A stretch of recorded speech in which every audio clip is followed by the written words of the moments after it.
선생님들 안녕하세요. 한 주간 잘 지내셨습니까?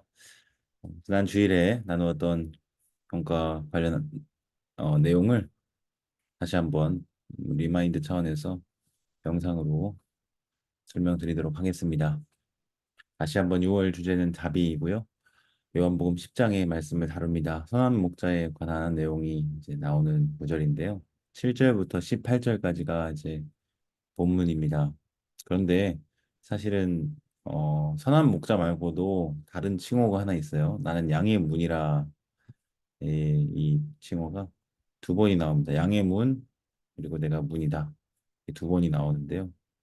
앞에 그 문이라고 해서 그냥 문이 아니라 앞에 언급된 바로 그 양의 문을 반복하고 있는 걸 볼 수 있습니다. 그런가 하면 11절 이하에도 나는 뭐다 두 번 나와요. 나는 선한 목자다. 나는 선한 목자다.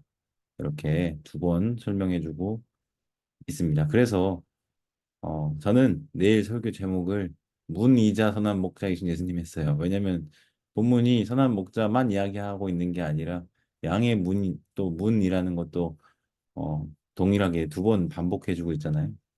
여기에 나오는 그 이상한 글자 있죠? 이거 그리스어인데요. 에고 에이미라고 읽습니다. 요한복음에서 24번 나오고요. 23번이 예수님에게 적용되는 표현입니다. 예수님이 직접 말씀하시는 한 번은 지난주에 봤던 맹인이 이제 에고에임이 한번 써요. 근데 이게 배경이 있는 표현이에요. 출애굽기 3장 14절 나는 스스로 있는 자다 모세에게 하나님이 자기 계시를 하신 말씀인데 거기에 히브리어 에흐에 아쉐르 에흐에를 번역을 할 때 에고 에이미 호온 이렇게 번역을 합니다. 그래서 내일 설교 때도 잠깐 언급을 할 텐데요. 그걸 가지고 이제 에고 에이미 나는 무엇 뭐이다 이거는 예수님의 자기 계시라고 이해를 해요. 그래서 요한복음에서 특별히 7개의 그런 표현들을 예수님의 자기 계시로 하는데요. 내일 설교 때 언급하겠지만 나는 뭐 생명의 떡이다. 그리고 생명의 세상의 빛이다. 나는 뭐 문이다. 나는 선한 목자다. 나는 부활이요 생명이다. 나는 길이요 진리요 생명이다.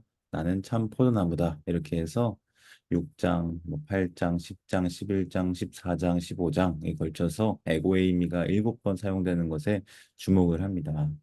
그래서 7번 하면 뭔가 의미가 있잖아요. 그래서 요한복음이 7개의 예수님의 자기 계시가 있고 또 7개의 표적이 있다. 이런 식으로 학자들이 많이 해설을 합니다. 하여간에 네, 이렇게 보게 되는데요. 문과 관련해서는 나로 말미암아 들어가면 구원받고 꼴을 얻으리라. 이게 중요하죠. 그 문을 통과해야 되잖아요. 어딘가를 들어갈 때. 그래서 어디를 들어가냐 했을 때 예수님이 말씀하시는 여기는 이제 없는 양의 우리가 있습니다. 양의 우리.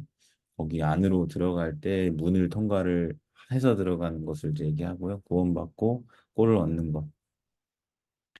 특별히 오늘 이제 공과와 관련해서 주목할 표현은 10장 10절이에요. 예수님이 온 것의 목적이 무엇이냐 했을 때 예수님이 온 것은 양으로 생명을 얻게 하고 더 풍성히 얻게 하려는 목적이 바로 예수님이 오신 목적이다 분명히 알려주고 있습니다. 저는 이 표현을 봤을 때 바로 떠오른 구절이 있었는데요. 아래도 제가 써놨는데 바로 요한복음 20장 30절 31절입니다. 예수님은 그냥 오신 게 아니라 생명을 얻고 더 풍성히 얻게 하려고 오셨는데 이 사도 요한이 요한복음을 기록한 목적이 가장 끝에 나와요. 20장 30절 31절. 너무 잘 아는 구절이죠. 예수님이 다른 표적들도 많이 행하셨지만 요한이 특별히 이러한 표적들을 골라서 썼다라는 것을 언급하면서 왜 이 표적들, 왜 이 이야기들을 기록했는가? 이러이러한 목적을 위해서 기록했다. 여기에 나오는 목적이 아까 요한복음 10장 10절에 생명을 얻되 더 풍성히 얻게 하려는 것과 관련이 있다라는 겁니다. 예수께서 하나님의 아들 그리스도이심을 믿게 하려는 목적으로 이것을 기록했다. 또 너희로 믿고 그 이름을 힘입어 생명을 얻게 하려고 이것을 기록했다. 그래서 많은 사람들이 이제 이것에 대해서 요한복음의 기록이 결국은 믿지 않는 자들로 하여금 전도용으로 기록했다. 이렇게 보는 입장이 하나 있고요. 믿지 않는 자들로 하여금 믿게 하려는 이제 목적이 기술이 되어 있으니까. 그런가 하면 이미 믿는 자들로 하여금 더 분명하고 더 확실하게 알고 심지어 생명을 얻는 데까지 나아가도록 다시 말하면 기존 신자들의 양육 차원에서 기록했다라고 하는 두 가지 기록 목적을 두고 어, 감론을박이 있어요. 그러나 뭐 꼭 어느 것을 한정 짓기보다는 개인적으로는 두 가지 목적 다 타당하다 생각하고요. 조금 더 무게를 주자면 양육도 분명히 목적이 있습니다. 하여간에 우리가 기억할 것은 성경이 바로 예수님이 그 생명으로 들어가는 구원으로 들어가는 생명을 더 풍성히 얻게 하는 어떤 문과 같은 또 예수님을 따라가면 그 예수님이 따라가는 곳에서 꼴을 얻고 구원을 얻고 생명을 더 풍성히 누리게 되는 것과 같이 우리도 반드시 구원을 얻기 위해서는 통과해야 하는 문이 있으니 그것이 바로 성경이라고 하는 문입니다. 이 성경이라고 하는 문을 지나지 않고는 그 나니아 연대기에서 이제 그 세계로 들어가는 옷장이 있잖아요. 그 옷장과 같은 역할이 바로 이 성경이 아닌가 생각을 좀 해보고요. 또한 이 성경의 인도를, 성경의 가르침을 우리가 잘 받고 그것을 따라가지 않으면 풍성한 생명, 참된 영원한 생명을 누리기는 어렵습니다. 마찬가지로 선한 목자이신 예수님을 따라가지 않으면 예수님을 통해서 주어지는 생명과 더 풍성히 얻게 하시려는 그 목적이 이루어질 수가 없겠죠. 그래서 저는 이 문이자 선한 목자이신 예수님, 또 문이자 목자와 같은 성경 이 두 가지를 좀 대조를 비교를 하면서 연결을 시켜볼 수 있지 않을까 이런 생각을 좀 했습니다. 그래서 이 본과의 학습 요점은 성경은 생명 얻는 믿음과 하나님 나라 백성이 살아야 할 길을 알려주는데 마치 예수님도 그와 같은 것이죠. 인도하시니까 믿음과 살아갈 길을 인도해 주시는 분이 예수님이다. 적용 생명을 얻는 믿음과 하나님 나라 백성이 살아야 할 길을 알기 위해서 성경을 읽자.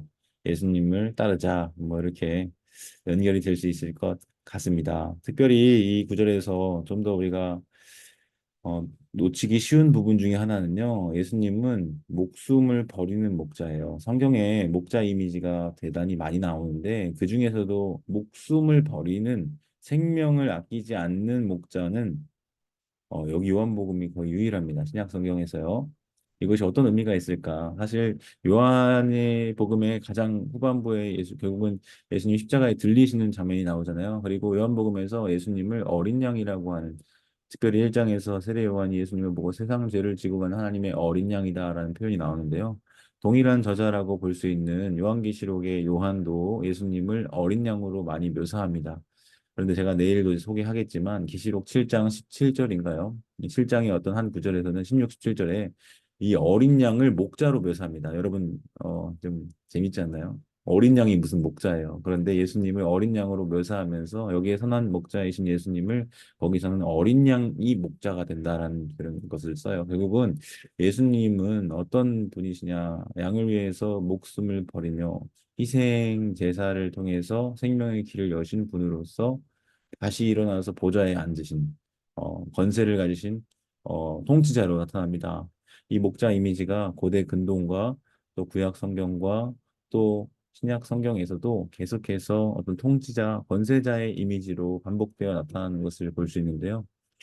하나님이 목자이기도 하세요. 그래서 그의 백성은 그가 기르시는 양이다. 뭐 이런 은유가 목자 왕 은유, 목자와 양그 은유가 많이 나오는데 그래서 이런 것들을 좀 우리가 배경으로 놓고 이 구절을 본다면 훨씬 더 풍성하게 이해할 수 있겠죠.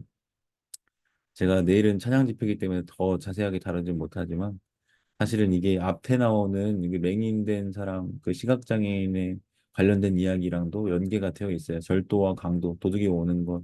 결국은 이 사람들은 관계가 없는 사람들이거든요. 그래서 양과 목자의 관계가 어디까지 확장이 되냐면 아버지와 아들 관계까지 확장이 돼요. 그래서 그 친밀함, 양과 목자의 친밀함이 이 성부 하나님과 성자 예수님 그 아버지와 아들의 친밀함과도 견주어 볼 만큼 굉장히 친밀한 관계다라고 하는 것을 우리 한 가지 더 볼 수 있고 특별히 16절에 이제 우리의 들지 아니한 다른 양들이 있습니다. 이것은 반드시 선교의 메시지가 담겨 있는 거예요. 이 우리라고 했을 때는 단지 우리가 아니라 나라의 의미도 있습니다. 하나님이 목자이신 우리가 있다면 그것은 하나님의 나라가 되는 것이죠. 근데 다른 양들이 결국은 나에게 있다라고 하시면 결국은 선교 대상자 그분이 인도하셔야 할 그 아직 들어오지 않은 자들이 많이 있다. 근데 결국 그들도 음성을 듣고 한 무리가 돼서 한 목자, 곧 하나님과 우리 주 예수 그리스도 안에 있어야 한다는 것을 이제 이야기하면서 결국은 자기가 목숨을 버리는 것이 그것을 다시 얻기 위함이다. 이런 말씀들을 합니다. 자세한 내용은 내일 설교를 통해서 좀 더 덧붙이도록 하겠고요. 오늘도 함께 들어주셔서 감사하고 내일 또 잘 준비해서 아이들에게 잘 전달할 수 있었으면 좋겠습니다. 감사합니다. 내일 만나 뵙겠습니다. 좋은 밤 되세요.